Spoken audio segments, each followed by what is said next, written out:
here is the In Out model.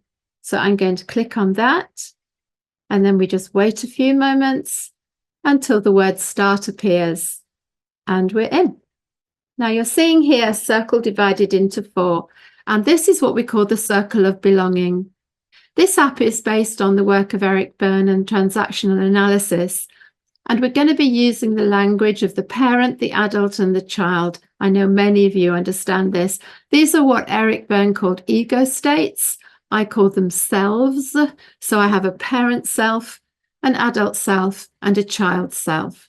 The parent self largely comes from my relationship with my actual parents and the kind of things they said to us, but other parent figures in my life.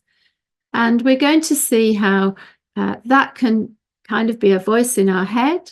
And also the child voice can be very strong within us as well. And we've created this pictorially for you to work with your clients as a form of psychoeducation. Let me take you through it to explain how it works. We have here back and next, and these are arrows which in this app you click to move forward or move backwards. So when I click on next to get it going, the first figure to come up is the nurturing parent, the warm, nurturing, consistent, compassionate, understanding, hopefully a real parent in real life or people who demonstrated that to you. And this is the voice that we carry in our heads if that has been a strong voice in our childhoods, and that is the nurturing parent. The structuring parent is the next one. If I click on next, we've slightly changed the language of TA there, which I'll explain in a moment, as many other companies have done. The structuring parent, as well as nurture, we need guidelines for living. And this is things like boundaries, kind discipline that makes sense to us, and the ability of the parent voice inside our heads to guide us and to help us be safe in the world, also consider other people. And the nurturing parent also enables us to forgive ourselves. And it's the combination of those two that create a safe place for us. And this is the basis of secure attachment and good mental health. Those are two of the parent aspects. So let's look at the child aspects. We have, as a result of those two parent voices, we have a socially adapted child self. And this is where we learned as little ones what the guidelines were and how to be pleasant company, how to be empathic, how to be safe in the world, and also to consider others, and be gently introduced into the way the world works in the most healthy way. The final one is also another child part, and that's the free child. We're free to be ourselves. We know we're loved. We know we're safe. And also because we belong. We know that we are in. And that's such an important word. This is the 4 positions that compose the secure circle of belonging. Did you have this? Was this what it was like for you? For many people who come for therapy, it wasn't like that.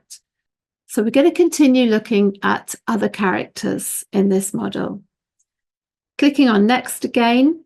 The first next take the words out, and the second time brings up the critical parent.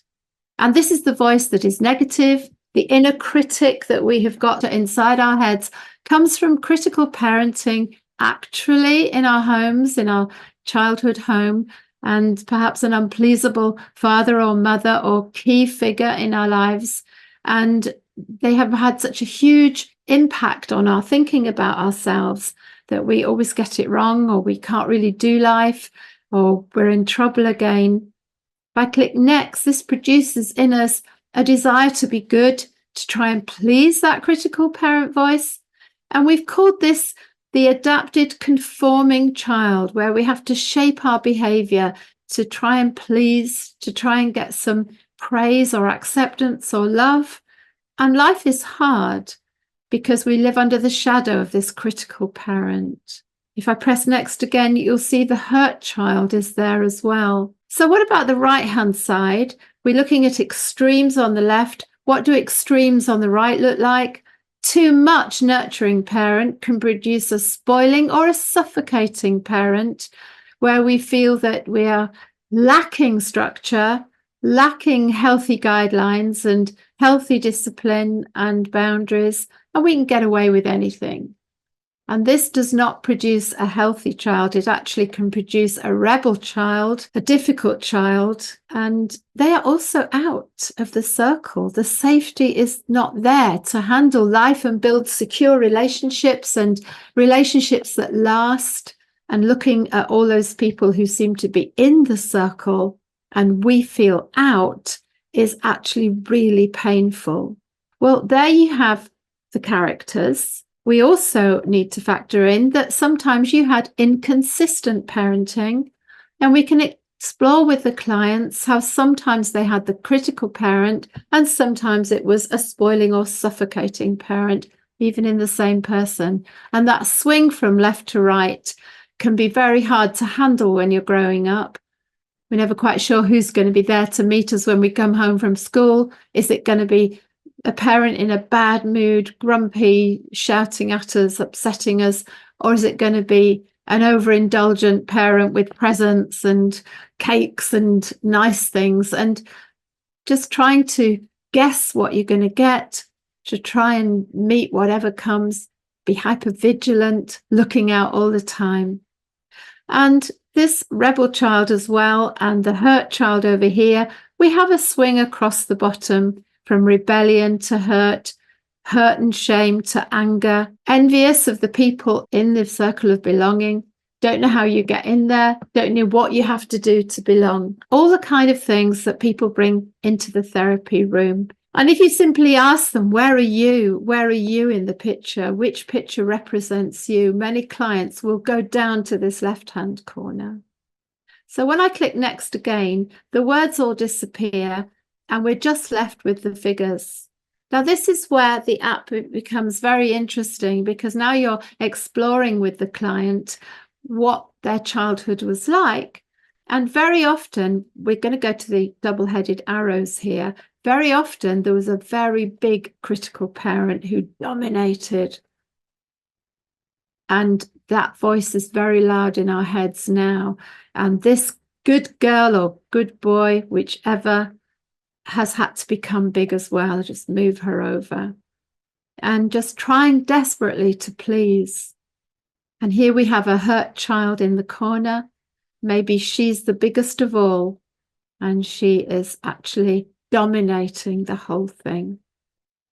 I'm going to make them smaller again.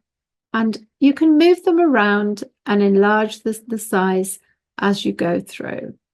And, you know, if the critical parent is very large, you could even, if you click your right mouse button, you have a menu where I could bring them to the front and obliterate everything, and that's the loudest voice you hear.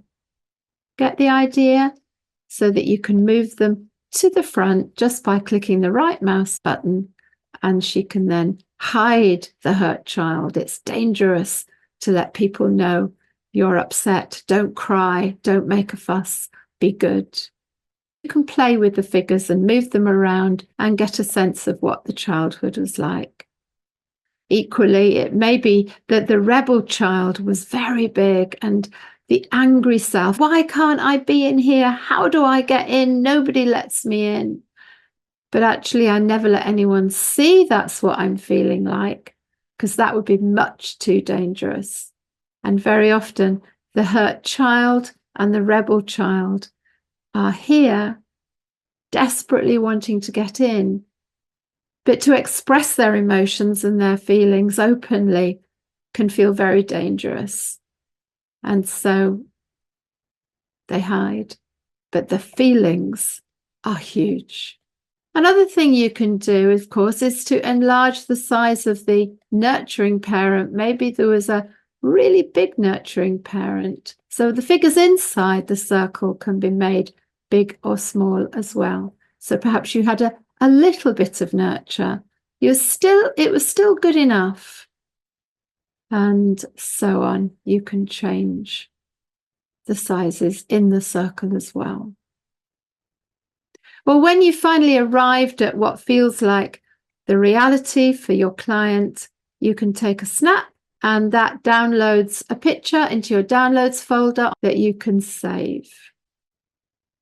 What you might like to do when you reach the stage of changing the size of the characters is let the client take control of the screen, and they can be the ones that make the characters bigger or smaller. Now, if we come out of full screen, you've got your pictures, the client's gone home, and you've got another client coming that you want to use this app with. What you have to do is you have to refresh the app using this little whirly button here. I'm going to refresh the In Out model, and it will take you back to the beginning. Otherwise, if you leave it as it is, when your next client arrives, they'll see what the previous client did. So you find when you refresh it, you're back to the beginning. So I hope you enjoy using it. If you have any questions or concerns, use the contact form on any of our websites, and that will reach me, and I can ask Jeremy if I don't know the answer. Enjoy, and let us know how you get on with it.